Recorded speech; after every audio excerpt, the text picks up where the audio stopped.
That young man had given his whole life to his family. He set aside his own dreams and buried his happiness for their sake. In the end it meant nothing. He was betrayed and cut down by his own brother, right before their father's eyes. Not long before that moment, he had questioned the man standing in front of him about the reason for his visit. The reply had come without warmth or delay. The purpose was simple: to eliminate him. Hearing it, the truth became clear. From the start, the entire squad had been nothing but bait, meant to draw attention and be discarded once they were no longer needed. The man stared at him with open disdain and declared that this was the only role fit for someone born without wings. With cruel mockery, he referred to him as the foolish son Ash Elmhine. The Elmhine house was known across the continent as the strongest military bloodline, guardians of the royal family for generations. At its peak stood Roderick Elmhine, the only man in the nation who bore all 7 wings. Wings were not mere ornaments. They were a crest carved into the back, a mark of magical strength. The greater the number of wings, the stronger the magic sealed within the body. Within the Elmhine household, only those marked by wings could wield that power. Years earlier, during a deadly snowstorm that had nearly claimed his life, Roderick had saved him. Believing that survival carried meaning, Ash devoted himself completely to repaying that debt. He gave everything. Still, he was never recognized. His brothers ridiculed him without pause, branding him wingless because he lacked the crest that defined their lineage. Ash endured it all. He trained relentlessly day after day, convinced that effort would one day earn respect. That illusion collapsed during this mission. His unit had been surrounded on every side with no path of escape. Only now did he understand. They had been sent there to be slaughtered. He demanded an explanation. He questioned whether this was the reward for a lifetime of loyalty. Whether betrayal was the final answer from his father.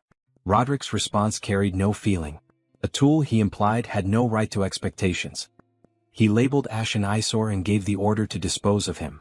Something inside Ash snapped. Anger and despair surged together as he rushed forward, swinging his blade toward Roderick's throat. Regret burned within him for ever placing faith in that man. The strike did nothing more than graze Roderick's skin. In an instant, chains coiled around Ash from behind. 2 figures stepped into view, men he had once called brothers. One cut off his arm. The other shattered his leg. Blood filled his mouth as his body crashed against the ground. Laughter echoed above him. His brothers mocked him, reminding him that creatures without wings belonged on the ground, crawling in the dirt. Ash tightened his remaining fist and forced out one final question. If he had always been meant to be discarded, then why had his life been saved years ago? Roderick seized him by the hair and answered with cold detachment. There had never been any special reason. Ash had never held value. What truly mattered was the power of the 7 wings contained within a body.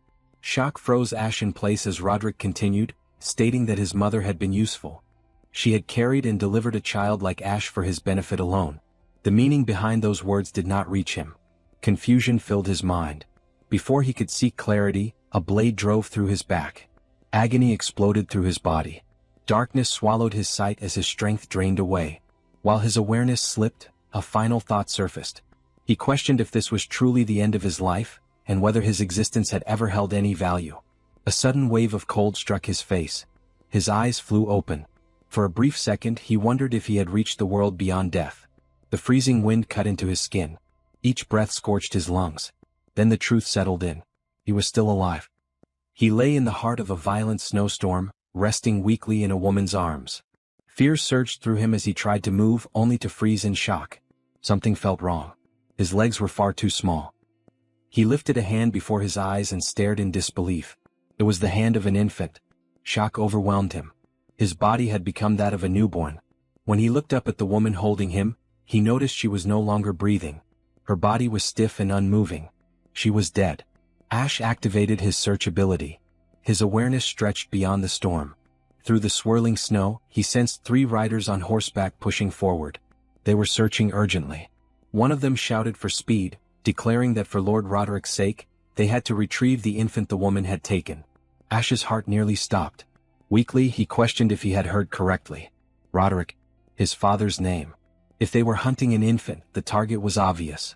In his former life, there had been rumors that he had been found on a snowy night like this. A dreadful thought crept into his mind. Had he returned to the past? The idea felt insane. Impossible. Yet every detail pointed toward it. The riders were getting closer. One fact became clear. If he remained there, he would be captured and brought back to the Elmhine estate. He would once again belong to Roderick. Gathering what little will he possessed, Ash began to crawl. Mana flowed faintly into his tiny hands, pushing his fragile body forward bit by bit. His limbs shook violently. His breaths grew uneven and thin. The cold seeped deep into his bones while feverish heat burned through his veins. His body begged to stop. He refused. He crawled because stopping meant death. And survival meant one thing. One day he would take revenge on Roderick Elmhine. Time dragged on in pain. Gradually the storm weakened. The sun began to rise over the white horizon. The infant forced himself to move a little farther before finally collapsing unconscious in front of a young girl. The girl cried out, saying she had called her father because she had found something. The man who approached behind her was Viscount Highfried, a noble of high rank. He carefully lifted the baby into his arms. Confusion marked his face. He wondered why a child would be in such a place. Then his gaze shifted to the snow behind them. A long, uneven trail of tiny crawl marks stretched across the frozen ground. The Viscount went still. He stared at the distance the infant had crossed through the storm. Shock filled him as he questioned what kind of child could survive such a trial and who this baby truly was. Some time later, Ash drifted into a strange dream. In front of him, a red-haired baby appeared, wobbling closer with a bright and innocent look. Before Ash could respond, the child suddenly grabbed his nose. He jerked awake. The first sight that greeted him was pure chaos. 5 little girls crowded around him, their faces shining with excitement as they all reached toward him at once. Small hands tugged at his sleeves and even at his legs, each one trying to pull him away to play. He had no clue how things had turned into this or why his new life had become so noisy. Just as the situation was about to spiral out of control, the white-haired girl he had seen earlier stepped forward. She was clearly the oldest. With a serious look, she picked Ash up and pulled him away from her sisters, scolding them for going too far. But Ash twisted free from her arms. The instant his feet touched the ground, he started crawling away. Behind him, the small red-haired girl shouted in excitement. In the next second, all 5 girls rushed after him. Panic hit him. He did not understand why they were chasing him, yet his instincts screamed that something was wrong. Without thinking, mana flowed through his tiny body. His eyes turned gold. A surge of magic burst from his back. In a flash, he rose off the floor. He was flying. Ash had no idea how it happened. He could not control it. His body spun in the air as he shot upward toward the ceiling. Just before he could crash, a firm pair of arms caught him midair. The man holding him stared in disbelief, commenting that the child had fallen from above and that Ash was truly unusual. As Ash looked up at him, recognition struck hard. The man was Viscount Hefred Elmhine, the older brother of Roderick Elmhine. A cold sensation ran through Ash's soul. Hefred Elmhine, head of the Viscount branch of House Elmhine. In the past, Hefred and Roderick had been known as the twin pillars who defended the royal family. Ash clearly remembered that this Viscount and his entire household would later die during a civil war. That memory confirmed everything. He had truly returned to the past. A bitter feeling rose inside him. He had escaped the main house, only to be discovered by another branch of the same bloodline. Not long after, Ash found himself resting in the arms of the Viscount's wife. She spoke softly, explaining that his magic had gone out of control and caused him to rise into the air. She admitted she had sensed from the beginning that he was not an ordinary child. Looking at his small face, she smiled gently and kissed him, assuring him that although it must have been frightening, he was safe now. Ash went still. He had never known warmth like this. From nearby, Viscount Hefred observed them in silence. After a short pause, he stated firmly that the child carried immense power. Carefully, he lifted Ash's clothing to reveal the mark that proved it. The Viscount's wife gasped when she saw it reflected in the mirror. Clear on Ash's back was the mark of the 7 wings. His thoughts went blank. Then memories surged forward, and his father's voice echoed inside his mind. Roderick's icy words about needing the power of the 7 wings inside his body echoed clearly in his mind. At last, everything connected. That night in the snow, the so-called act of salvation had never been mercy. Roderick had pulled him from death for a single purpose: to take the 7 wings for himself. Rage boiled inside Ash. His own father had torn the wings from his body and then mocked him as if he had been born without them. The woman holding him grew serious and asked the Viscount what should be done with the child. In her arms, Ash felt panic rise. This was a critical moment. He could not allow the power of the 7 wings to return to House Elmhine. He needed that strength to survive. He needed it for revenge. Then the Viscount made his decision. Calm and firm, he announced that he would raise the boy as his own son. Silence filled the room. Ash stared at him, stunned. Viscount Hefford slowly reached out and gently brushed the baby's hair. He described the child as a fledgling who had not yet learned to fly and stated that he would protect and guide him until the day he could rise on his own. Ash could not respond. He had never been treated with such warmth. A sudden noise struck near the doorway. The 5 girls who had been secretly listening lost their balance and tumbled into the room. The Viscount looked at them calmly and asked if they had been spying. The eldest quickly apologized, explaining that they had only been worried about the baby. The second daughter stepped forward and asked what name the child would carry.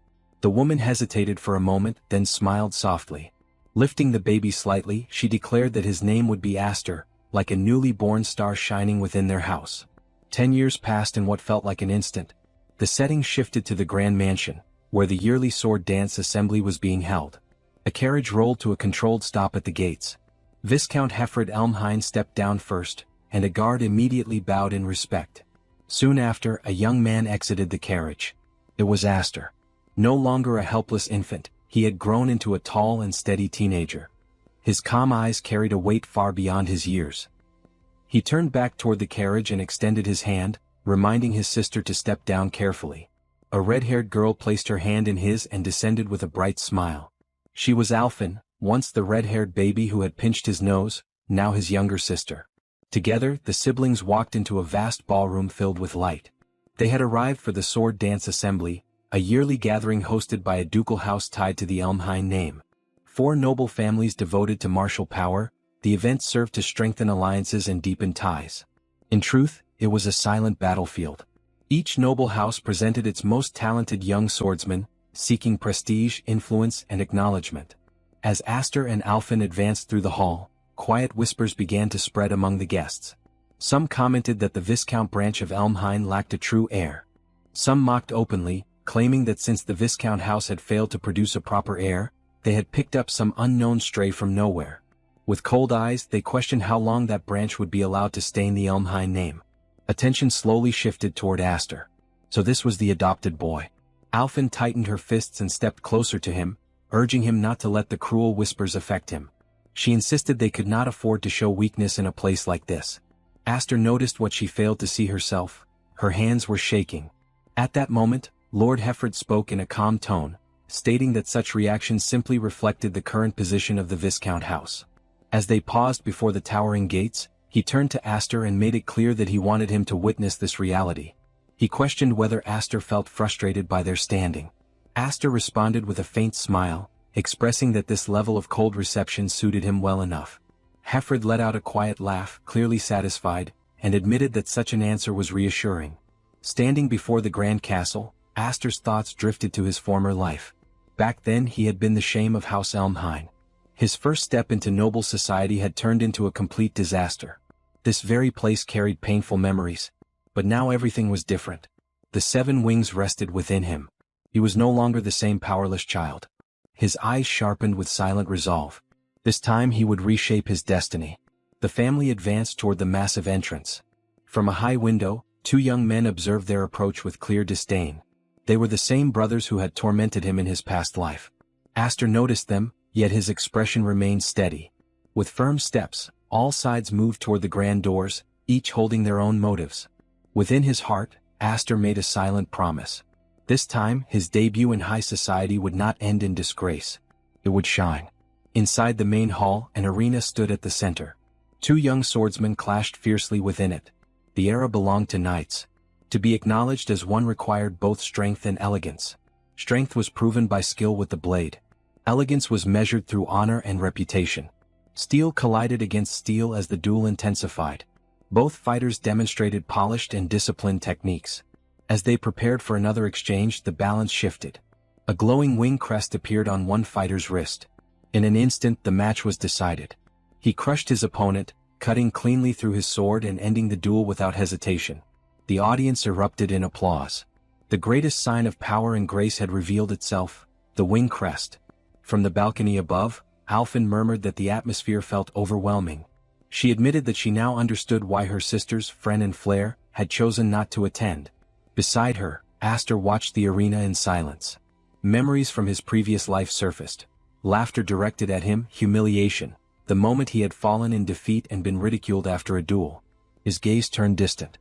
Alfin noticed the distant look in his eyes and called his name, asking if he felt nervous about attending his first sword dance assembly. Aster gave a small smile and said he felt no fear. Deep down, the emotion was not anxiety but something closer to nostalgia. Alfin frowned, unable to grasp what he meant. Their father, Viscount Hefford Elmhine, informed them that he would be leaving for a meeting and told Aster to keep an eye on Alfin. She immediately objected, insisting she was more capable than him, while Aster calmly labeled her clumsy. The Viscount rested a hand on his son's shoulder and smiled, advising him to build connections since many nobles of his age were present. Then he leaned in slightly and delivered a quiet warning: no one must learn about the seven wings. After his father walked away, Aster thought about those words.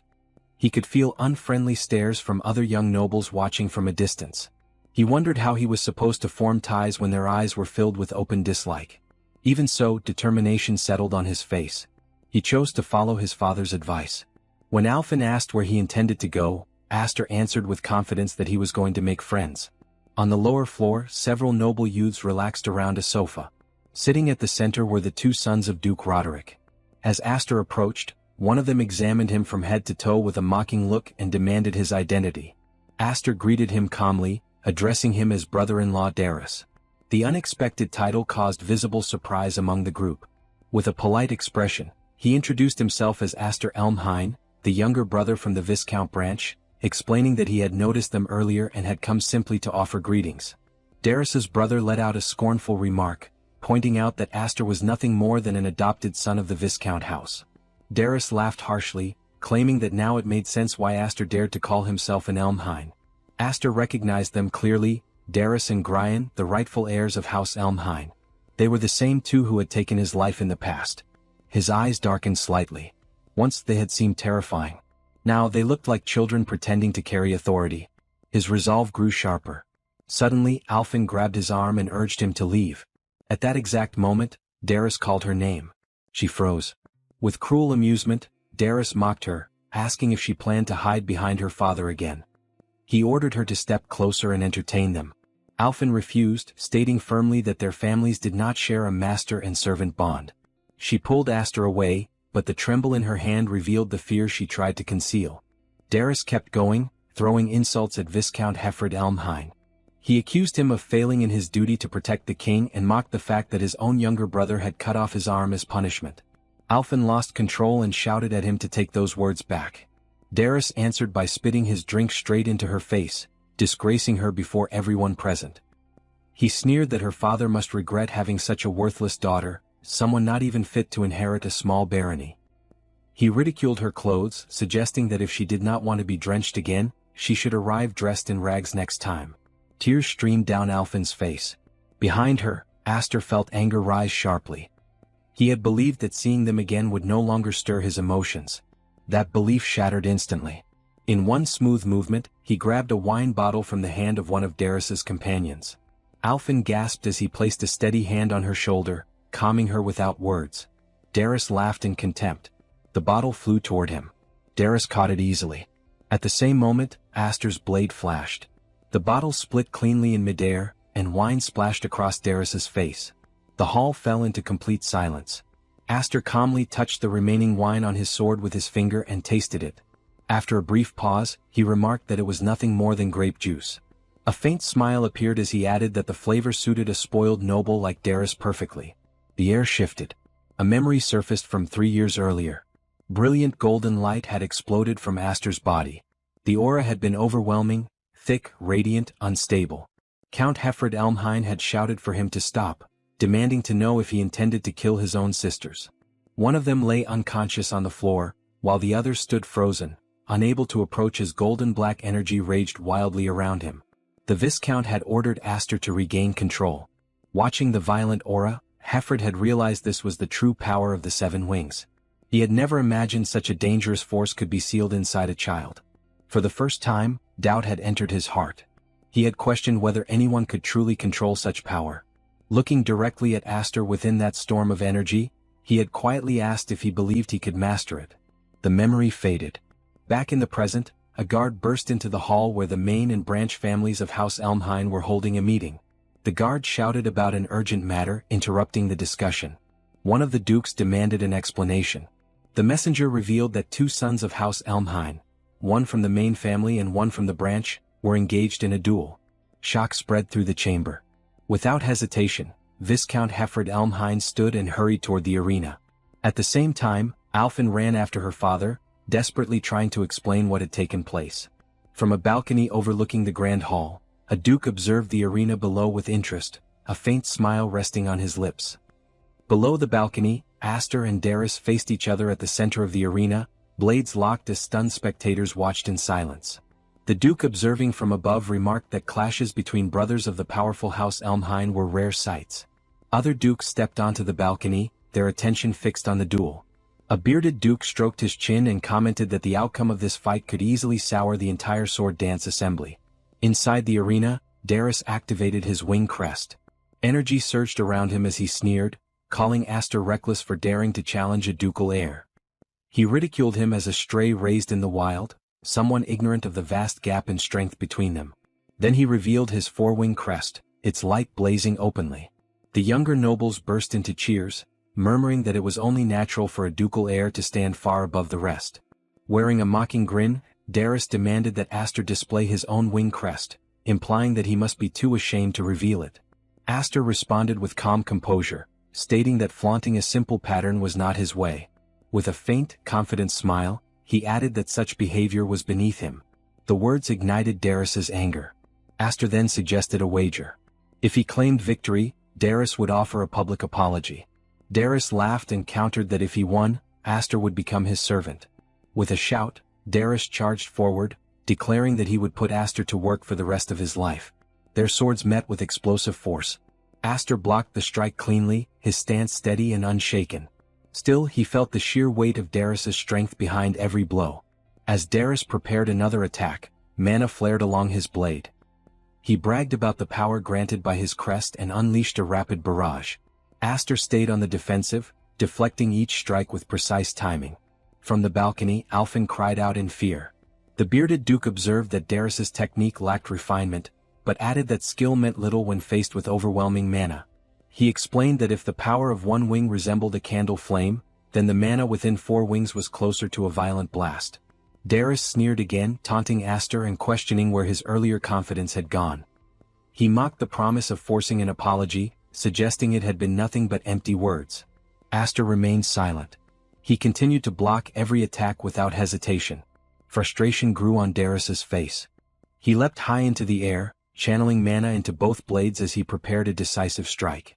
From the balcony, a stout duke muttered that the duel was already finished. Darius brought his blades down. Aster lifted his sword and stopped both strikes with ease. The arena fell into complete stillness. Darius stared, stunned, unable to understand what had just occurred. Aster finally spoke, his tone steady and cold. He stated that Darius talked far too much. In the next second he moved.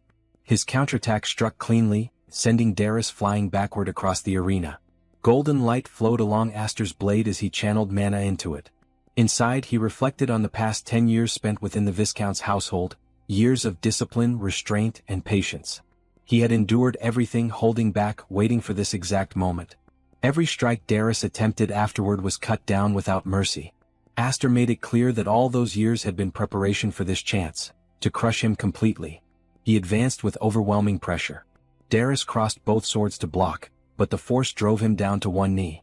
Even Darius's own brother stared in disbelief.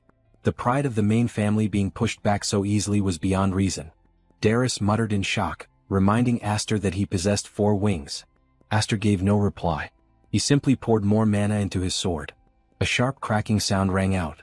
A visible fracture spread across Darius's blade. The watching nobles were stunned. The duel had turned entirely one-sided. Murmurs rippled through the crowd. It seemed House Elmhain still harbored a monster like this. Black and gold aura erupted violently from Aster's body, twisting together like a raging storm. On the balcony, Viscount Heffred clenched his fist, realizing the situation was spiraling out of control. Darius was completely overwhelmed. Inside Aster's mind, old memories rose. The cruel laughter from his previous life, the blade that had killed him, the humiliation and pain. The power of the 7 wings roared within him. He stepped forward, ready to finish it. From above, his father's voice called out, urging him to stop and regain control. Aster halted at the final instant. His last strike fell. Both of Darius's swords shattered cleanly and dropped to the floor. Silence swallowed the arena. Darius collapsed, frozen in terror, staring at Aster's blade embedded in the ground just inches from his body. His legs shook uncontrollably, and whatever pride he had left disappeared. Aster looked down at him and spoke with icy calm. He remarked that next time Darius should dress properly, because if he intended to spill wine on others, he should be ready to be drenched himself. Then Aster turned away. Under his breath, he reminded himself that he was no longer Ash the Wingless. For now that truth was enough. From the balcony, his sister met his eyes and gave him a proud, satisfied smile. Aster answered with a bright expression. Suddenly, a terrifying aura burst from behind him near the staircase. Someone was releasing power in pure fury. Aster turned instantly. Standing there was Roderick Elmhine, head of the main family, his former father.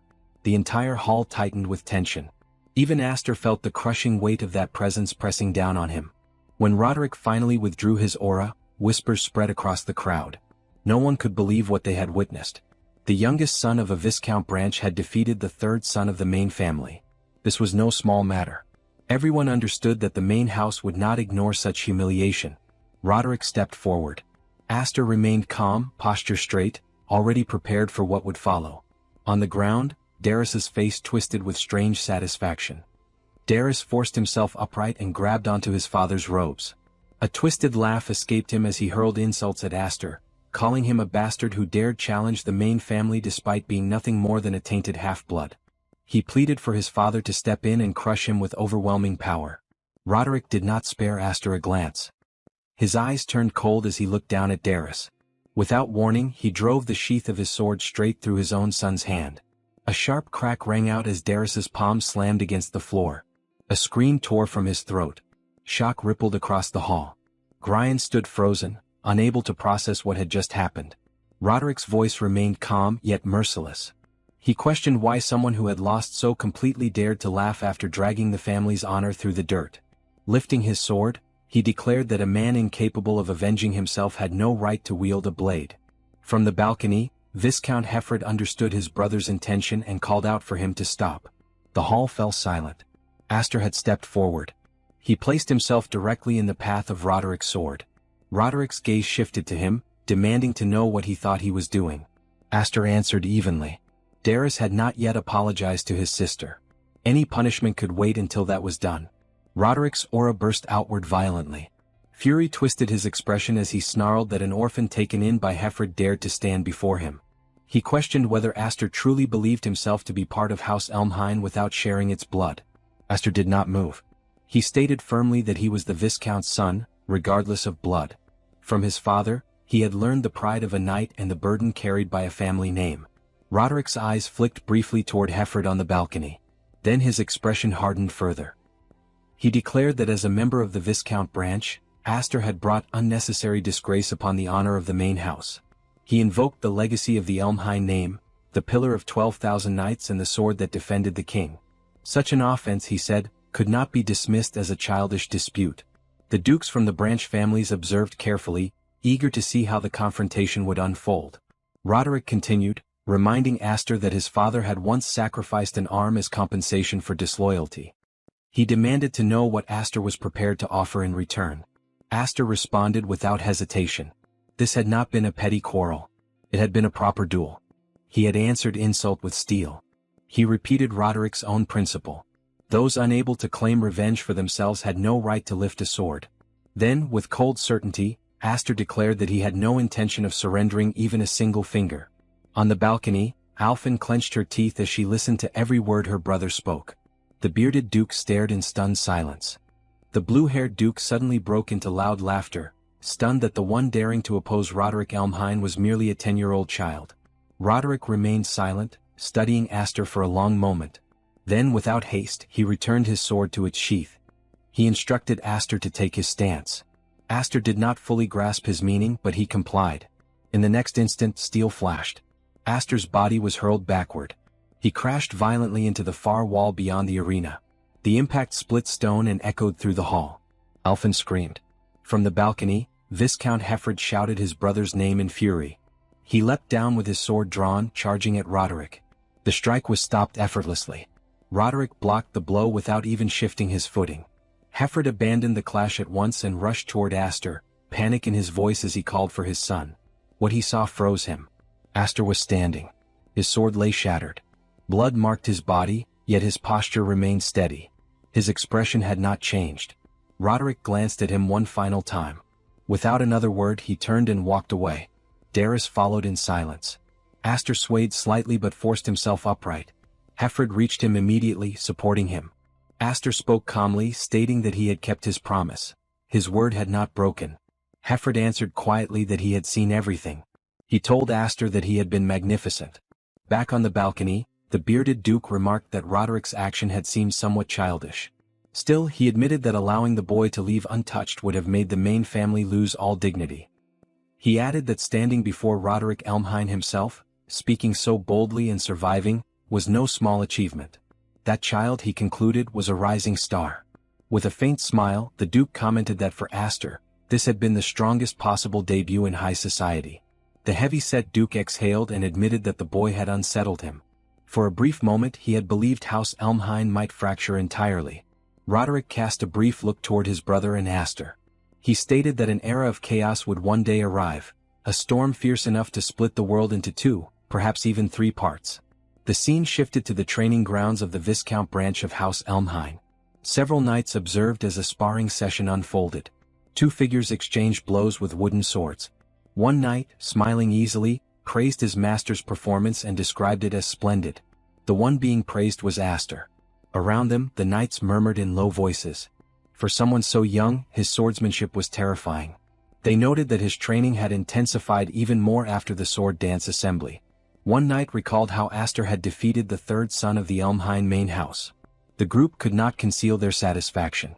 For years, the main house had treated the Viscount branch with contempt. Watching one of their own stand firm against them had felt deeply satisfying to the knights. Aster continued cutting down opponent after opponent during training, but his mind was elsewhere. At the sword dance assembly, he had displayed enough strength and presence to silence those who had branded his family a stain on House Elmhine. Even so, he understood that the true obstacles still remained. The main house. Part of him wished he had tested himself further that day, facing more challengers on that stage. Yet he was fully aware of reality. At his current level, he stood no chance against Roderick Elmhine. To Aster, a wing crest was merely a sign of magical potential. Power granted at birth meant little if it could not be mastered. Even now he could not draw out the full strength of the 7 wings. If he did not have to worry about losing control and falling into a berserk state, he could push that power to its true limits. With one final exchange, he struck down the last knight before him. Several men lay sprawled on the ground. Aster's eyes remained sharp as he calmly asked if anyone else wished to challenge him. Before anyone could respond, a familiar voice cut in. Alphen approached, commenting that he was overexerting himself again. She questioned whether he even understood the meaning of rest and informed him that their father was summoning him. Aster agreed immediately and said he would go at once. As they walked, he glanced at her attire and made a remark. Alphen turned toward him, confused at first. Aster explained that it was unusual to see her dressed like that, since she once disliked the outfit for lacking charm. She responded that balance mattered. Watching him train relentlessly had made her realize she could not remain the same forever either. Her words caught him off guard. For a brief moment, he had nothing to say, especially when she lifted her training sword toward him with a confident smile. She stated that once he returned, they would spend time sparring together. Aster answered with a grin, accepting the challenge and lightly asking her to go easy on him. Sometime later he arrived at his father's office. Upon entering, Viscount Hefford told him to sit. Aster obeyed, taking the seat opposite his father with a composed expression. Hefford observed that 10 years had passed since they had brought Aster into the family. He admitted that he had once thought about waiting until Aster grew older, but had decided the time to act had come. He placed a small case on the desk and opened it. Inside rested a ring. Hefford revealed that the ring symbolized succession, the mark of the next head of the Viscount branch. Then he stated clearly that he intended for Aster to become his successor. Aster froze in shock. Hefford explained that their family's situation was fragile. As a branch of House Elmhine entrusted with land and duty, they carried heavy responsibility. The position of the next head could not remain empty forever. Aster asked whether his sisters knew about this decision. Hefford replied that the elder sisters would return from the night academy in 3 days, and he intended to gather everyone before speaking openly about it. The news caught Aster off guard. Manhwa and Kudo were coming back. He admitted honestly that they would not accept it easily, especially Kudo. She resented him for being male and for bearing the 7 wings. Aster rose from his seat and stated that he could not take the position. He remembered clearly the day he had nearly harmed one of his sisters after losing control of his magic. He acknowledged that he lacked the confidence to withstand their anger, let alone persuade them to support him. Hefford gave a faint, knowing smile. He remarked that at times he wondered whether Aster had ever truly lived as a child. Reaching to the side, he picked up another box and explained that the ring shown earlier had originally been intended as a reward for Aster's performance at the sword dance assembly. He set the new box on the table. After reconsidering, he believed Aster would value what was inside far more. When Aster opened it, his breath caught. Resting inside was the magic sword Graham. Hefford explained that Graham was a blade capable of devouring magic, a weapon designed to regulate and restrain the overwhelming force of the 7 wings. Soon after, father and son stood deep within a forest. Hefford remarked that the location would be suitable. Aster questioned the need to travel so far. If the purpose had only been to show him the sword, the dojo would have sufficed. His father answered plainly that it would not. He added dryly that Aster had a habit of destroying castle walls whenever his power spiraled out of control. Hefford then formally introduced the weapon. Graham was a demonic blade, bound to flame, traditionally passed down to the eldest sons of House Elmhain. For generations it had remained in the hands of the main family, but Hefford had retrieved it specifically for Aster. He removed the covering. Aster stared in shock. There was no blade. Hefford explained calmly that Graham existed as a potential weapon. When infused with mana, it would take form according to the wielder's own power. To demonstrate, Hefford released his energy. A massive wave of red magic burst outward. The forest shook as a blazing arc cut through the distant trees, slicing everything in its path with brutal precision. The air trembled from the force. Hefford warned that if the wielder's resolve faltered even slightly, the sword would devour all of their mana instead. That was the reason Graham carried such a grim reputation. He then handed the weapon to Aster and asked if he wished to attempt it. Aster's expression grew firm. He accepted the sword. The moment he began channeling magic into it, something extraordinary occurred. His golden mana flowed naturally without resistance, effortless. Impossible to stop. Back at the castle, knights training in the yard suddenly paused. A massive red streak tore across the sky above them. One knight muttered in disbelief, wondering if a comet had fallen. Another snapped at him, calling him foolish and pointing out that the light had risen from the opposite direction. Elfin also saw the blazing trail. In a low voice, she murmured that it had to be Aster. Deep in the forest, Aster sat on the ground, a faint smile forming on his face as he admitted that the weapon was beyond belief. Hefford, however, continued staring at the sky. He said quietly that the truly unbelievable thing was Aster himself. Throughout the long history of House Elmhain, across countless generations, not a single person had ever borne the crest of 7 wings. If Aster mastered that power completely, Hefford declared, he would one day surpass both himself and Roderick Elmhain, despite their 6 wings. The thought struck Aster deeply. To surpass the head of House Elmhain. Hefford's tone shifted, becoming grave. He warned that power of such scale would inevitably create conflict. If the truth about the 7 wings became known, some would envy him. Others would hate him. Many would attempt to use him. Some would try to eliminate him entirely. Hefford extended his hand. He told Aster that he must grow strong so that he would never again regret being powerless.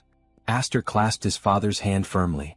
Inside, he swore he would never endure another miserable life like the one he had lost. He thanked his father and vowed to master both the 7 wings and the world itself. 3 days later, the scene shifted. The Viscount family welcomed home their elder daughters.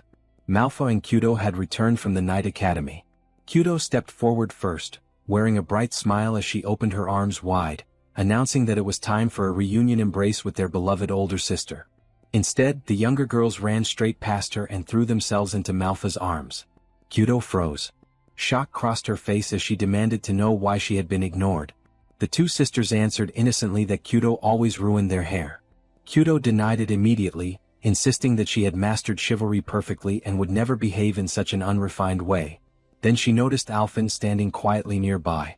Without warning, Kudo pulled Alfin into a tight embrace, praising her for being a good girl while vigorously ruffling and completely destroying her hair. She then demanded to know why Alphen had not come to her first. Not long after, Malfa asked their parents where Aster was. They briefly explained that he was out training. Kyudo, who had been listening carefully, grew curious. The scene shifted back to the forest. Aster stood alone, gripping the hilt of Gram. His jaw was tight as golden mana flickered around the incomplete blade. He muttered that it was still not enough. He could now shape the sword with magic, but all he could truly do was suppress its power. Compared to his father's effortless demonstration, the difference felt vast. He questioned silently how his father had made it look so simple. A voice came from behind him. Kyudo observed that the display looked impressive. Aster turned in surprise and asked if Sister Kyudo had returned. She gave a faint smile and remarked that he had not even appeared to welcome his returning sister, calling it rather cold. She questioned whether he no longer considered them important, or if he now believed himself exceptional. She added that she had heard everything about the sword dance assembly. Even at the Night Academy, his name had been circulating. Their father, she noted, must be proud. Aster responded calmly that he had also heard of Kyudo's accomplishments. Though still a trainee, she had excelled in multiple missions and had been awarded the Platinum Order, the honorary Knight Medal of the Year. Kyudo accepted the praise without hesitation, but pointed out that despite all of that, she still could not inherit their father's seat. After a short pause, she asked if it was true that Aster had refused the succession. Inside, Aster wondered who had told her. He suspected their father and immediately sensed trouble. Outwardly, he answered that he had not intended to reject it outright. He simply believed he was not yet qualified. Kyudo stepped closer. Her tone dropped. Both he and their father, she said, knew exactly what her dream was. She accused them of cruelty. Without warning, she drew her sword. Before Aster could react, she cut through a nearby tree and sent the heavy trunk flying toward him. He jumped aside, barely avoiding the impact, and demanded to know what she was doing.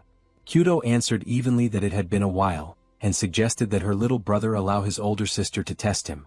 She smiled and warned that next time she would not restrain herself. Aster told her to stop, explaining that his sword was still incomplete.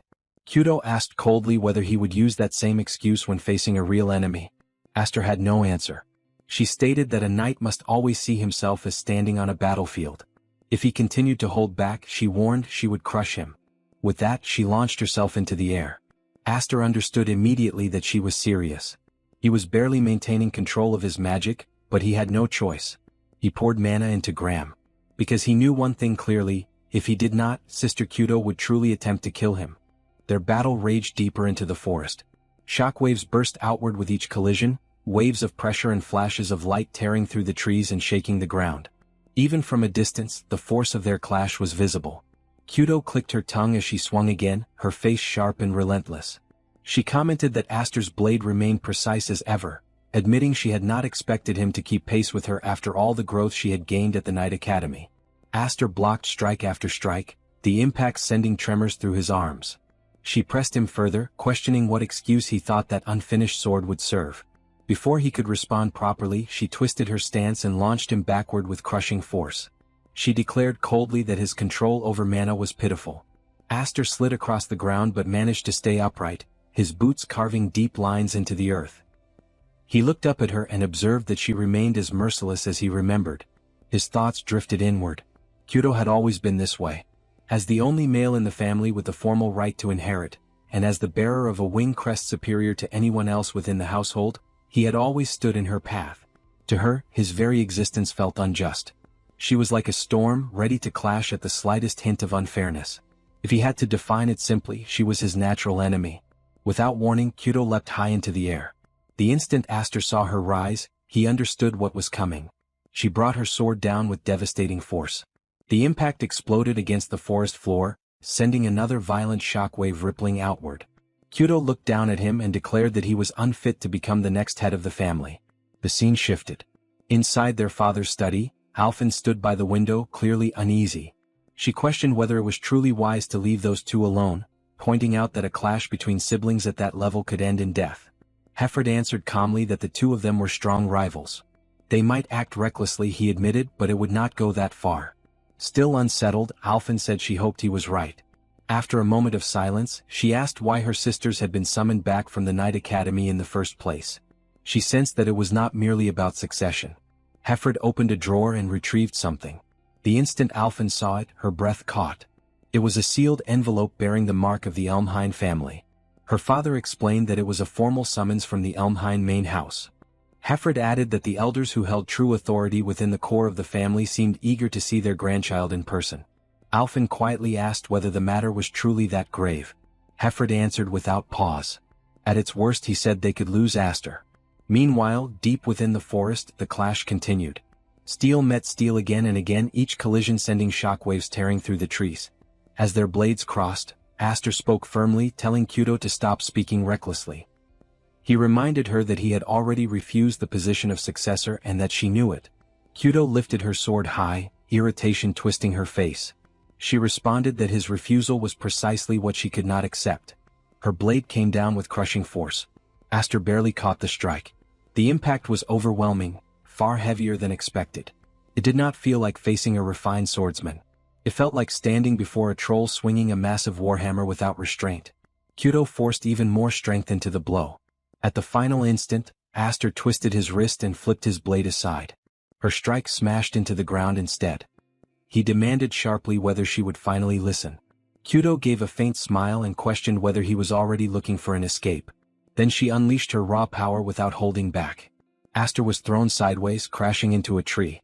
The bark shattered behind him. He coughed blood, disbelief widening his eyes. Kyudo looked down at him and declared that if all he relied on was swinging a sword, he was nothing more than third-rate.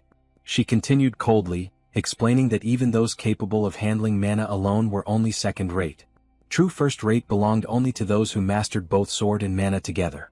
Her gaze hardened as she admitted her deep disappointment. She explained that the difference in wing crests directly determined the amount of mana one could command. Even a single wing gap meant nearly triple the power. In terms of raw strength and endurance, she, bearing 5 wings, was already 2 full stages below him and his 7-wing crest. Yet, despite that advantage, he avoided direct clashes of power and leaned on refined technique instead. Another faint smile crossed her face as she asked whether he truly lacked faith in his own strength, or whether he feared losing control again, just as he had 3 years earlier. Her words struck deeper than any blade. Aster froze. Shock rippled through him as the thought formed. Was he still afraid because of that incident? He had never consciously faced that possibility. For the first time, he wondered if he had been limiting himself without realizing it. His gaze dropped to the hilt of his sword. He muttered inwardly that perhaps Graham felt unstable for the same reason, because he had been forcibly suppressing his mana all along. Kyudo's expression grew firm. She stated that Aster possessed everything she had ever desired. If he intended to let those blessings decay through arrogance and hesitation, then he should surrender them to her instead. Kyudo rushed forward, no longer hiding her killing intent. Aster did not retreat. He faced her full-powered strike head-on and answered with his own swing. The collision thundered through the forest, shaking the trees around them. Kyudo was pushed backward, her footing slipping as disbelief crossed her face. She had not expected him to repel her strongest attack. Aster allowed a faint smile. He told her that her words had finally forced him to awaken. Then he accelerated. Kyudo narrowed her eyes, wondering why he was charging without even stabilizing his blade. She adjusted her stance, briefly considering whether he had exhausted his mana, but immediately dismissed the idea as impossible. As Aster advanced, mana flooded into his sword. The 7 wings, he realized, held an unprecedented and near-endless reserve of power. He knew he could not yet control it perfectly. Instead of chasing precision, he discarded restraint entirely. For a single instant, he let go of the blade itself and focused only on the motion. All of his mana poured into that attack. The strike fell. Kyudo blocked it with ease. She steadied herself and gave a faint smile, questioning whether he was acting on impulse again. Aster met her eyes with complete seriousness. He declared that he had no intention of wasting this second life. He would seize the power of the 7 wings, the sword Graham, and even his place within the family. These were things he had never been able to claim before, no matter how hard he had struggled. At the mention of a second life, Kyudo froze for the briefest moment. Shock flickered across her face. Aster closed the gap. Mana surged violently into his blade. He leapt upward, gathering every ounce of strength he possessed, and then vanished from her sight. Kyudo's eyes widened. Aster had dropped low instead, compressing his mana further. He forced even more power into the sword and made it clear that he would no longer hold back. Kyudo felt it instantly. The fight was about to end. Aster brought his sword down with crushing force, the air screaming as the blade descended toward her. After the clash between the siblings, Kyudo slowly regained consciousness. She opened her eyes and wondered where she was. A few seconds passed before she recognized the room. It was her own bedroom. Warm sunlight streamed through the window. A voice nearby remarked that she was finally awake. Surprised, she turned her head and saw Malfa standing there. Malfa commented that she had certainly taken her time waking up. Kyudo immediately sat upright, panic flashing across her face. She demanded to know what had happened to the match. What was the outcome of her fight against Aster? Malfa explained that Aster had carried her back.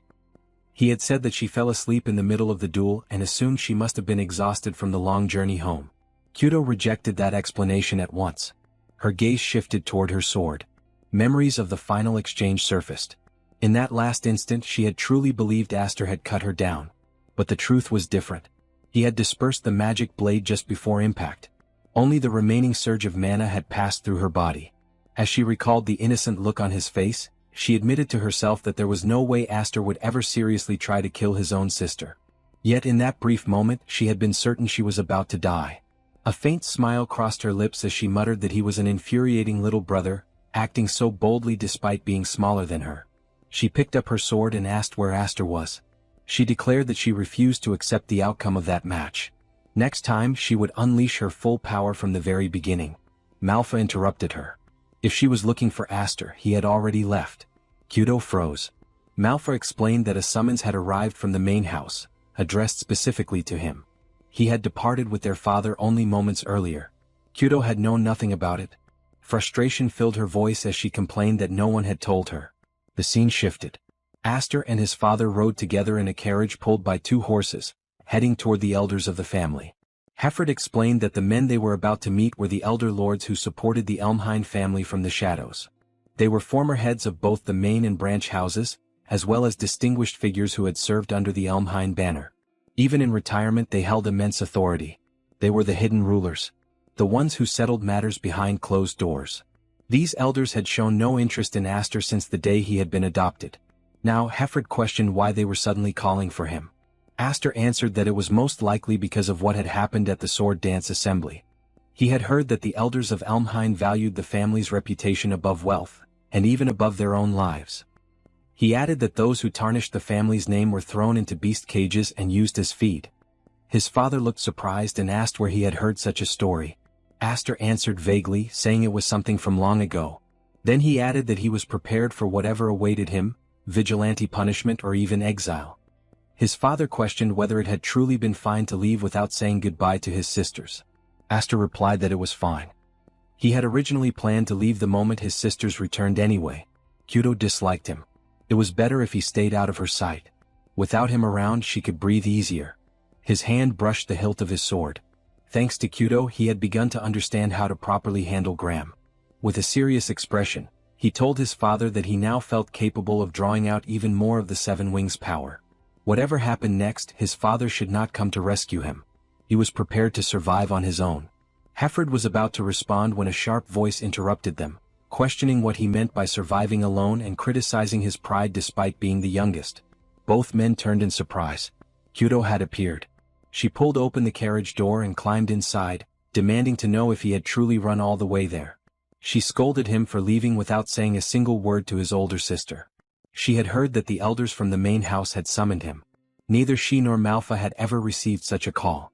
Hefford told her that she understood why he could not take her to the main house. She replied that she knew. They had been called back to manage affairs in his absence. She understood that much. Still, the summons meant the situation was serious enough to require caution. She reminded Aster of what Malfa had said, that he might not return. Aster tried to reassure her, saying it was an exaggeration. He was simply going to meet and speak with them. Yet inside, he admitted that whether he could return safely was uncertain. After a pause, Kyudo admitted that she disliked him. He was male. He possessed 7 wings. He always received special treatment. He was stronger than her, even though she was the older sibling. And despite being younger, he carried himself like an adult. She hated all of it. But even so, he was her family. No matter how powerful he became or how mature he acted, he was still her little brother. She stood and ordered him to return home properly so they could have another match. She would not allow him to win and simply run away. Then she left. Aster watched her go, wondering what she had truly come for. His father commented that she was a good rival. Aster smiled faintly. Inside he offered quiet thanks to his sister. He would return. The gates swing open, and the guards receive Hayfried, informing him that the elders are already waiting inside. Men close in around them from every direction. Hayfried states that such treatment is unnecessary, since he already knows the route. The knights refuse to bend. They explain that strict escort orders were given, and they are only following them. It is painfully clear that the boy was not summoned there for comfort or kindness. Even so, the small protagonist feels a strange wave of nostalgia as he returns home. As they move through the halls, now bright as if touched by daylight, his father keeps speaking to him. The boy recalls that this is not the kind of place where he can afford to lose control. No matter what is said to him, he must hold himself back. He makes it clear that his reaction will depend on how those old men behave. His father immediately realizes how bad that sounds. With that mindset, everything could collapse into chaos. Still, the young protagonist is barely paying attention. His gaze drifts to the side, catching sight of everyone training. His father continues warning him to be cautious, but the boy remains distracted, focused on the clashes unfolding around him. Then the sword is taken from him, and the man beside him warns him once again to remain quiet and composed. The gate opens, and a voice announces the arrival of Lord Hayfried and his son. From somewhere in the back, someone remarks that Hayfried has finally appeared after 10 years. Hayfried drops to one knee and greets the sixth head, now known as the Great Elder. At that moment, the young protagonist fixes his eyes on the man standing behind everything in that place, the deepest shadow within the family, the one called Zenny's. At Zenny's side stand all the figures of power, every influential person gathered in one place. The boy recognizes some of their faces from the dance festival. But Roderick is missing. Zenny's immediately states that the one the boy is searching for is not in that room. As the commander of the knights who serve the royal family directly, he has no time to waste on matters he considers beneath notice. He calls it a trivial matter, yet nearly 40 people are gathered in that chamber. The protagonist thinks back to his former life. Back then, he had been treated as such filth within that family that he had never even seen that old man's face once. Even so, one thing is clear to him. If that many high-ranking figures are present, then something serious is unfolding. Hayfried then demands to know what kind of trivial issue was important enough to drag them there. Zenny's answers that they should already know. Hayfried's dog caused trouble at the dance festival. The protagonist had already expected that answer. Hayfried responds that if this is about the conflict with Roderick, then the matter has already been settled. But Zenny's dismisses that at once, saying it was nothing but a public act. It does not erase the stain left on the family's name. According to him, the real mistake happened much earlier, the moment this family chose to bring in an adopted child in the first place. Worse still, that same child ended up dragging the family name through the dirt. Because of that, they claim there is only one option left: exile the boy. And Hayfried's household will not escape untouched either. The protagonist asks why, since he alone is responsible for everything that happened. His father had no part in it. But Hayfried says nothing. Then he falls silent. The old man in the back speaks up, saying that the boy truly was not raised the right way. A child had no place stepping into a discussion among adults. In his eyes, the boy understands nothing about the weight of this family's name. He knows nothing of the conflicts and betrayals that built the path to the top. Even inside that very room at that very moment, many of those present desire only one thing: peace. Because of that, they need certainty that none of them will ever bring harm to the family. Then the old man turns the pressure toward Hayfried, reminding him of the time he failed, disgraced the family name, and paid for it when Roderick cut off his arm in that same room. It all drags back to that day again. But this time the demand is even worse. Now they want him to cut the boy's throat. If he does it, the matter will be erased and buried. Hayfried refuses without hesitation, making it clear that he would rather lose his own life than strike down his own son. Zenny's presses him once more, asking if he truly means that. Because if that is his answer, then today becomes the day he dies. And not only him. His wife dies. His daughters die. Everyone tied to him dies. The Viscount's entire house will be torn apart. Everyone in the room moves aside. Blades surround them from every direction. Then the protagonist speaks, asking what exactly the Great Elder is so afraid of. To him, it is miserable to watch a full-grown man act like that while shaking in fear. Fear of being bitten by his own dog. They can exile him or do whatever they want with him. But the moment they try to touch his family, everything changes.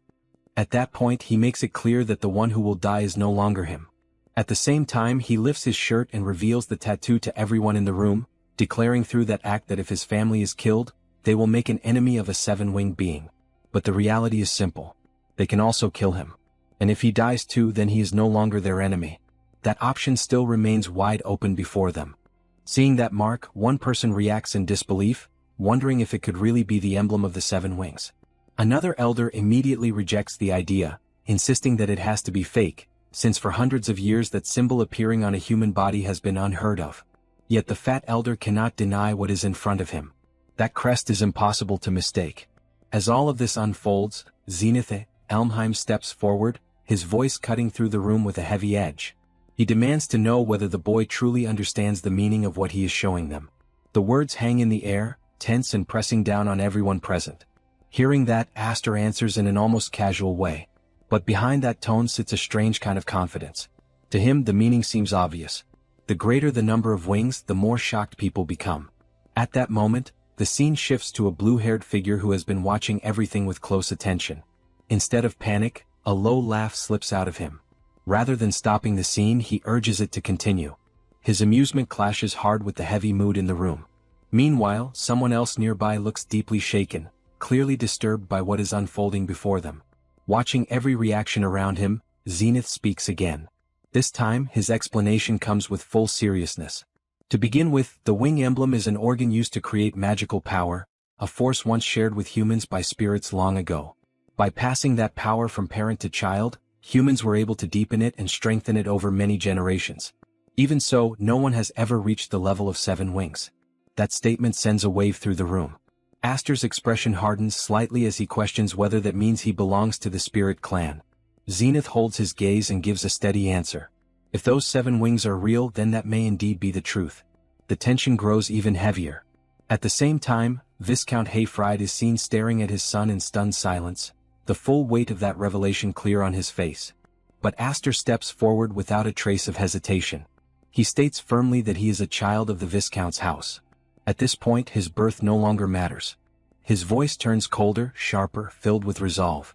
What matters now is whether everyone in that room truly has the determination to make an enemy of him. The very air seems to freeze as those words spread through the chamber. The revelation of the seven wings stops being just a shocking truth and turns into something far more dangerous, a direct challenge. Without the slightest pause, he continues. His tone remains calm, but every word is measured. If he were to be cast out of Elmheim, then many among the martial nobility would most likely welcome someone with seven wings. And if that happens, then for those already living in fear of rebellion, the danger would grow far worse. His voice does not rise. Still, every word lands with precision. Rather than throwing him away, they should want him close, not cast aside. He presents himself as something greater than even Duke Roderick, a living banner carrying the name of the seven wings. At that moment, there is not even the smallest trace of fear in his eyes. No doubt, no hesitation, only clear resolve. Hearing that, every person seated in that chamber grows visibly tense, as the full weight of his reasoning settles over them like a dark storm. What he is offering is not just a plea for survival. It is political value. It is leverage. It is a shift in power. It is a dangerous possibility that none of them can ignore so easily. Meanwhile, inside his own mind, Aster reflects in silence. Just as that old man said before, Elmheim is not one united force. Cracks already run beneath the surface. And beyond that, a rebellion will come.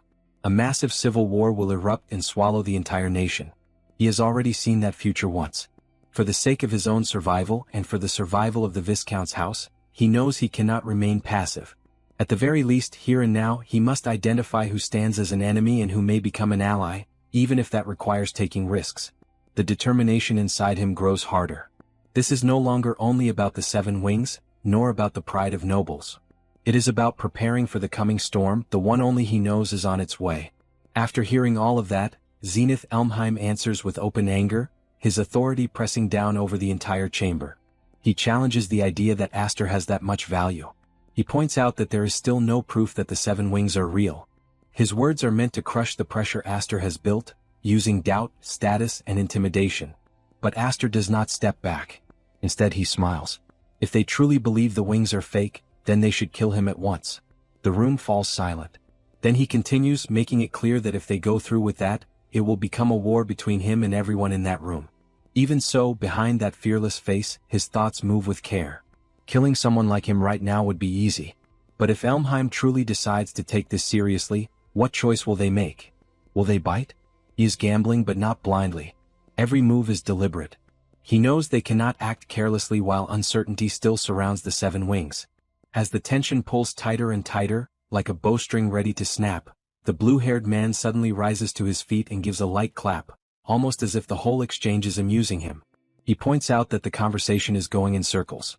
Then, turning slightly toward the others, he smoothly proposes a solution. For now they should place Aster under a trial. At that, the heavy-set elder stiffens and starts to protest against Count Maze. But Count Maze cuts in before the objection can build, never losing his calm and relaxed manner. Because the truth is simple. They want to see it. They want to witness the power of the seven wings with their own eyes. His gaze sharpens slightly. After that, deciding Aster's fate will not be too late. And once again the air in the room shifts. What started as an argument has now changed into something far more dangerous. A test that could either prove Aster's claim or lead him straight to ruin. The blue-haired noble smoothly pushes the idea forward, asking what they think. This is the mansion of a world-famous martial clan, so preparing one or two proper trials should not be difficult. The moment Aster hears that name, his thoughts sharpen. Count Maze. There is no mistake. This man is an ally. That realization settles firmly in his mind. The timing of the proposal, the flow of the discussion, the way the conversation was turned, it all points to the same thing. It was a lifeline hidden behind curiosity. After a long silence, Zenith Elmheim finally speaks. He agrees. His tone stays cold but fully controlled. In his view, teaching a grandson who does not know how to speak properly is also the duty of an old man. With that, he turns and leads them away. Soon they stop in front of a heavy structure. This is the trial ground. The place is dark. Standing before the entrance, Zenith begins to explain. Beyond that darkness lies an underground bunker linked to the waterways. It was first built as an emergency shelter for evacuation. But now they are keeping a single magic beast inside it. Then he pauses on purpose. The trial is simple. Defeat that magic beast. That is all. The plainness of those words only makes the weight of the challenge feel even heavier. Hearing that, Viscount Hayfried lets out a deep sigh, unable to hide his frustration. The boy had always been troublesome. Always crying. Always screaming. And even after being warned over and over to keep the existence of the seven wings hidden, he still ended up here. There is disappointment in his voice. But there is worry too. Aster listens in silence. Then, without arguing further, he steps forward and places his hand on the door. Something that obvious could never stay hidden forever. He says it calmly as he pushes the door open. To him this was the perfect chance. The heavy door groans as it opens and thick, cold darkness spills out from inside. Whatever waits beyond is not just a beast. It is proof. And Aster walks toward it without hesitation. Hearing his son's resolve, Viscount Hayfried calls out to him one last time, his voice carrying both command and concern. He warns him not to lower his guard. Aster answers at once. Then he leaves. As he turns away, he briefly looks toward the blue-haired noble. Count Maze is smiling quietly, watching everything with calm interest. That faint smile stays in Aster's mind as he begins to descend. The moment he steps into the underground bunker, darkness closes in around him. The air is wet and heavy. The silence feels dense. It is clearly dark but not so dark that he cannot see. And then he notices it. A severed head lies on the ground. Even in the dim light, the sight is unmistakable. At that moment, a voice echoes down from above, cold and detached. It says that even that one had been given a chance to clear his name. He had done nothing but cry and scream until the very end. Watching it had been unbearable. They are speaking about Duke Roderick, the very owner of the severed head lying before Aster. The voice continues, carrying a faint but clear warning. It tells him not to disappoint them now. The meaning is obvious. This is not simply a test. It is a judgment. Then all at once the ground seems to shake. A huge presence rises from the darkness in front of Aster. A gigantic beast, terrifying and overflowing with power, stands before him. Its roar is enough to shake the entire underground chamber. The sound is so violent that it feels as if the walls themselves could split under that pressure. Aster tightens his grip on his sword. The blade gives off a faint shine in the dark. From above, the declaration comes again. Merciless. Now the trial begins. After that, Aster appeared deep in thought, realizing the rumor had been true. Elmheim really had been keeping a magic beast inside their mansion all along. For a brief moment, he even felt a little pity for Darius, born into a house filled with monsters. At the same time, his hand was shown lowered close to the ground. In that exact moment, the magic beast released a deafening roar so strong it made the whole area tremble. As soon as he heard it, Aster calmly got himself ready, though his mind stayed firm. The second that thought passed through him, he exploded forward with shocking speed. In one instant, he shot past the magic beast, moving so fast that the eye could barely catch him. The moment he passed it, the beast's body was cut apart at once, splitting into several pieces. From above, everyone watching that impossible scene was frozen in shock. After landing, Aster hid what he was really thinking and casually acted as if it meant little, seeing Sister Kudo as far more frightening than that creature. But right after that, something disturbing happened behind him. The scattered pieces of the magic beast suddenly began to move, slowly dragging themselves back together. Little by little, the creature started restoring its body right in front of him. The instant Aster saw that, disbelief spread across his face.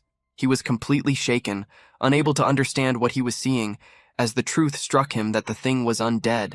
And just like that, the monster that had been sliced into pieces was standing before him again, as though nothing had happened. Without pausing for even a moment, the creature let out another horrifying roar. Meanwhile, a panicked voice suddenly rang out from above. Viscount Highfried shouted in total shock, stunned that an undead creature was hidden beneath the mansion. After that frightening sight, the scene shifted to the other side, where Zenith A. Elmheim stood watching it all. A dark and twisted smile slowly formed across his face as he calmly explained that such creatures were drawn to the scent of death. It had wandered down there on its own, expecting to find plenty of fresh corpses to feed on.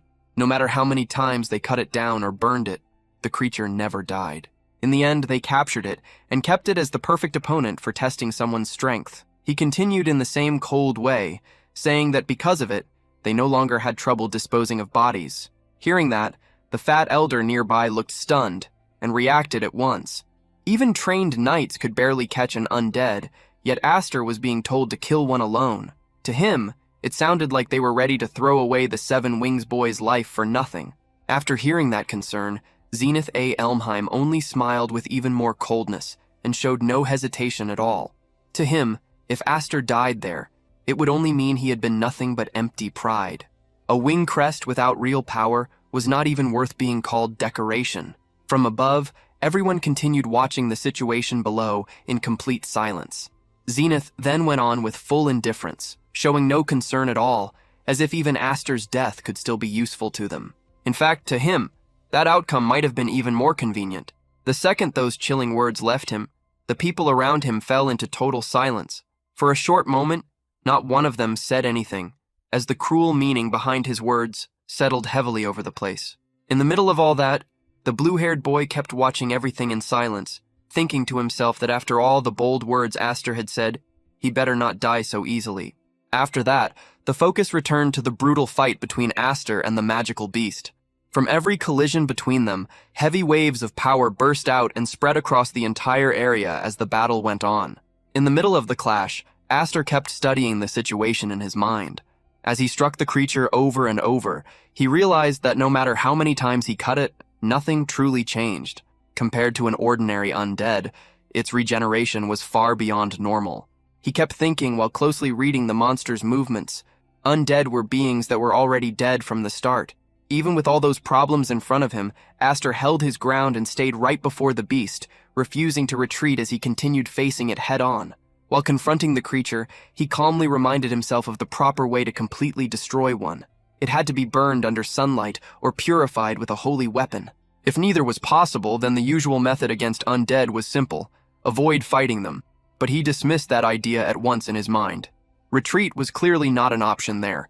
Then, with stronger resolve filling his eyes, he kept thinking that if he only relied on basic textbook methods, then being one of the Seven Wings meant nothing, even against an enemy that was almost impossible to kill. Aster stayed in place without hesitation, ready to find his own way to bring the monster down. He tightened his resolve and told himself that he had to prove his worth. With that determination burning inside him, he suddenly swung his weapon forward and released a powerful strike straight ahead. The blow carried crushing force, and the moment he unleashed it, he pushed all of that strength into the attack. Trying to crush an undead through raw power alone, he forced everything into that single strike. In the very next instant, a huge explosion burst out from the clash. A massive blast shook the whole area, while dust and shockwaves spread in every direction. The people watching from above were instantly stunned by the amount of power released, and one of the elders could barely speak from disbelief at such overwhelming magic power. Meanwhile, the other elders stared down at the battlefield with wide eyes, amazed as they witnessed the power of the 7 wings. Another voice quickly followed, filled with tension and curiosity, desperate to know what had happened below and whether the creature had been defeated. Through all of that, Zenotha Elmheim kept watching quietly and calmly. Unlike the others, he showed almost no reaction at all. Then, as the dust from the massive explosion slowly began to fade, the figure standing at the center of the battlefield was finally revealed.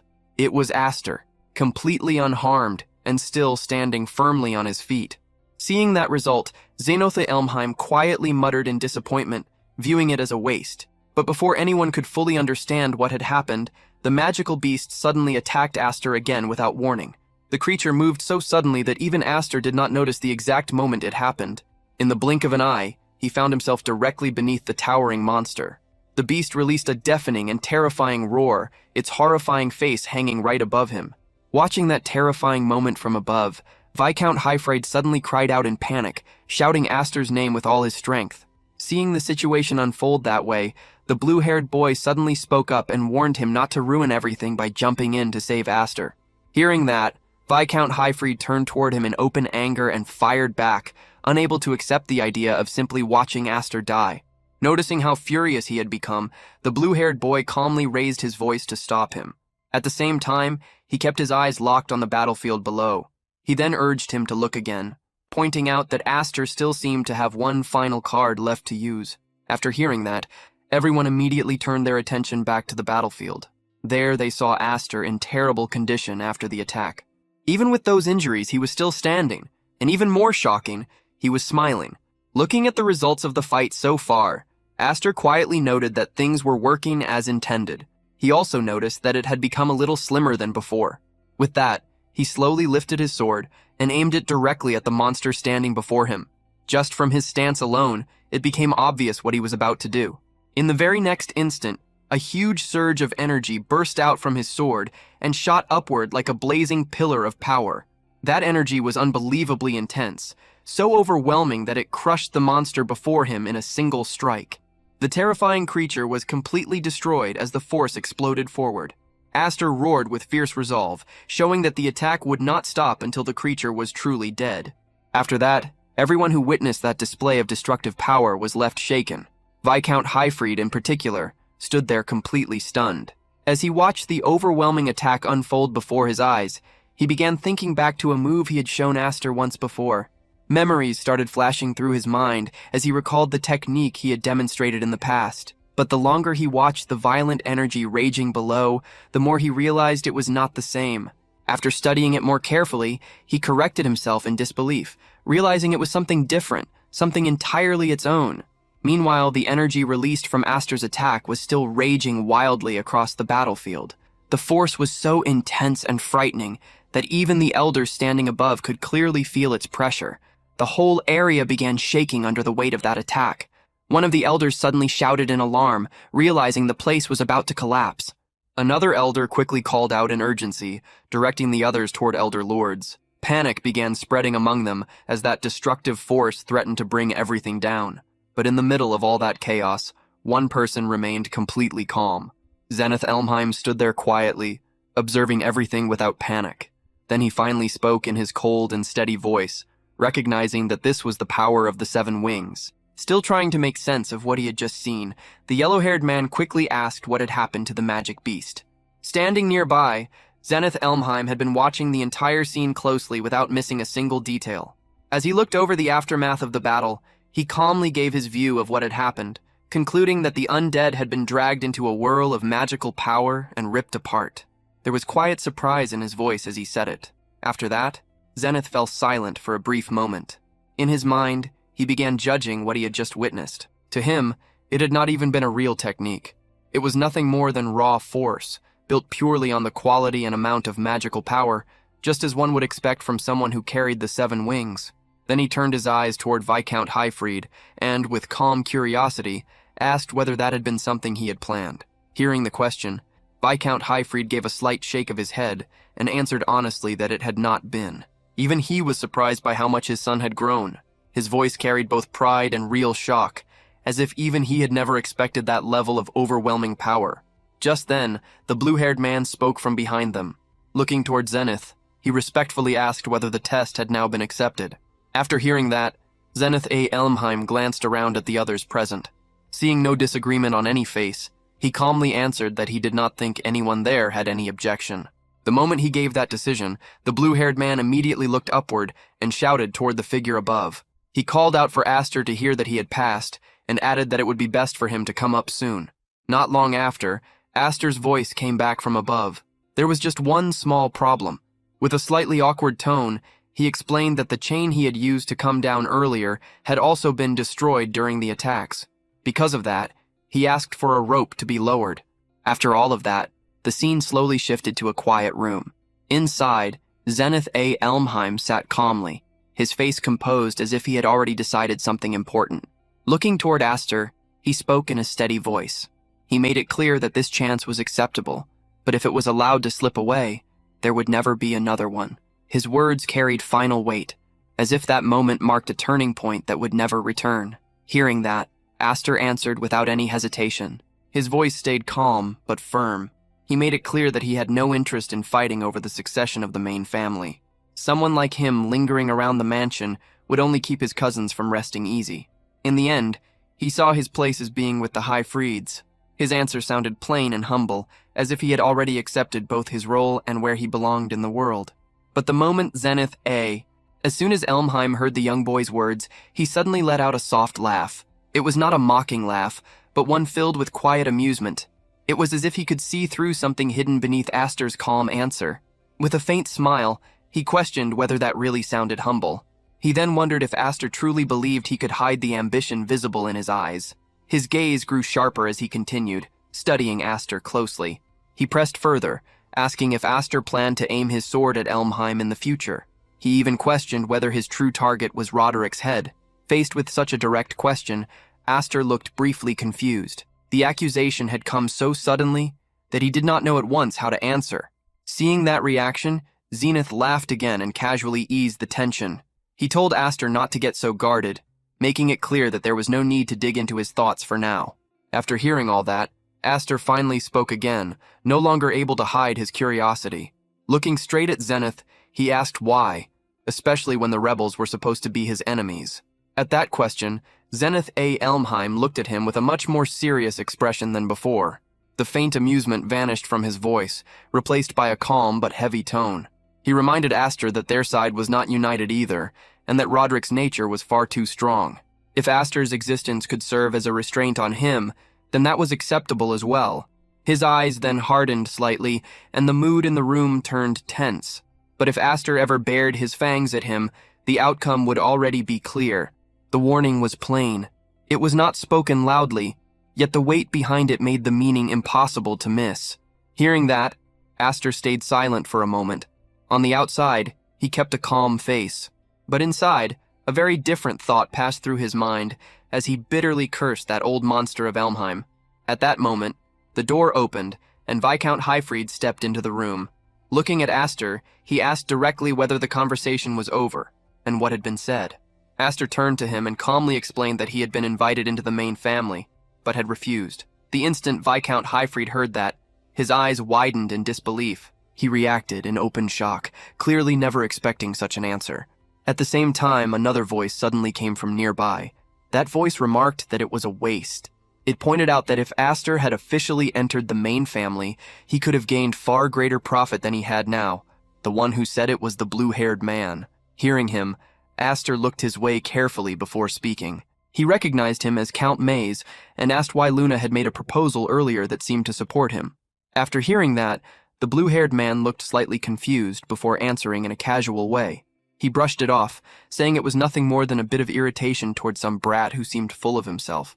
Then he stepped closer and placed a hand on Aster's shoulder in a friendly but confident way. Setting that aside, he declared that from that day on, Aster had become, both by name and in truth, a son who possessed the 7 wings. With those words, he gestured around them and told Aster to look carefully at the people nearby. As Aster swept his gaze across the area, he started noticing the faces of those present. Many stayed silent, but their eyes gave away what was on their minds. Some looked at him with fascination and desire, while others watched him with cold calculation. In the minds of many of them, the same thought was taking shape, that this was what the 7 wings truly meant. A few of them could not hide their greed at the sight. They wanted that power and felt certain it should end up in their hands. Others were much more cautious, and their thoughts turned darker. Before he could grow into a problem, they felt he should be removed. To them, he was still only a child, and a child like that could always be used in one way or another. Around Aster, the air quietly filled with hidden motives, ambition, and silent schemes. Noticing those reactions, the blue-haired man, Count Maze, spoke to Aster again in a calm voice. As Aster himself had said, the emblem of the 7 wings already carried enormous value just by its name alone. From that point on, in many ways, the number of people who would try to pull him to their side would only increase. Hearing that, Aster looked straight at him and bluntly asked whether he was one of them too. Count Maze. For a brief second, the blue-haired man seemed slightly caught off guard by the question. Still, he quickly returned to his usual composure and answered that, even if it did not seem like it, he was a member of the board of the Knights Academy. As Aster listened, he quietly studied him. In his mind, he judged the man to be rather strange. To him, it still seemed too early to think of him as an ally. Just then, Viscount Highfried stepped closer and gently placed a hand on Aster's shoulder.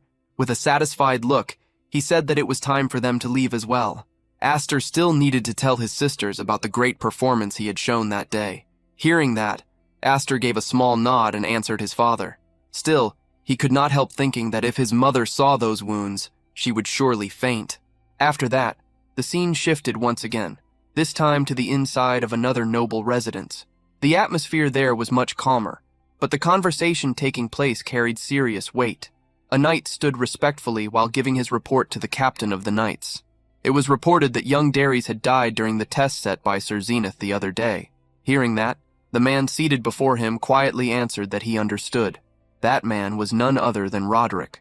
After a short pause, he continued speaking in a calm tone. He had also heard that Highfried's son had been summoned by the elders of the main family, and he wanted to know what had happened to him. The knight hesitated for a moment. A thought crossed his mind in silence, wondering if Roderick truly did not care even about his own son. Even so, he kept his composure and respectfully answered that he had something to report about that as well. But before the knight could continue, Duke Roderick spoke again, as if he had already guessed the answer. Just as he had expected, that boy also possessed the 7 wings. The knight looked surprised and quickly asked if he had already known. Roderick leaned back slightly as he spoke, his tone calm but filled with thought. If things continued this way, the balance of power that had been maintained inside Elmheim for so long could collapse. The knight then carefully asked whether some action should be taken, but Roderick brushed aside the concern with a slight wave of his hand. He made it clear that if Elmheim could be shaken by an obstacle of that level, it would have gone extinct long ago. Then a faint smile appeared on his face as he added that, while he was not in a hurry, those wings would eventually belong to him. His eyes darkened slightly as he continued. Until then, he intended to let the boy enjoy himself freely. He wanted to see how long the baby who had escaped that day could endure. For now, he would entertain himself by watching it all unfold. As he spoke those words about the child of the 7 wings, the anger and hostility on his face were clear. The scene then shifted once again. 4 years later, a loud voice echoed across a wide open area packed with people. Applicants for the Dorsil Knights Academy entrance exam were being directed to register there and move on quickly once finished. The place was crowded with young candidates who had come to take the Academy's entrance exam. Among them, a muscular soldier noticed someone in the distance and nudged the person beside him. He pointed out that the figure seemed to be that famous one. The other man quickly shook his head and replied that he had heard the famous person was much more corpulent. Meanwhile, at the registration desk, another official pushed a document forward and firmly explained the conditions. Neither the kingdom nor the Knights Order would be held responsible for injuries or accidents during the examination. Anyone who agreed had to sign there first. After that, the candidate had to present the wing emblem. He continued speaking while checking over the candidates. They could not risk missing someone without magic power. Then, he moved on to identify the emblem of the wings of Aster and Elmheim. But the moment he was about to say the name properly, his tongue suddenly caught. He lifted his eyes toward the person standing in front of him, clearly startled. The young man there tilted his head slightly and calmly asked whether he had said to present the emblem. He explained that his was located in a rather difficult place to show, and wondered whether simply using his face would be enough. The one standing there with a relaxed smile was none other than Aster.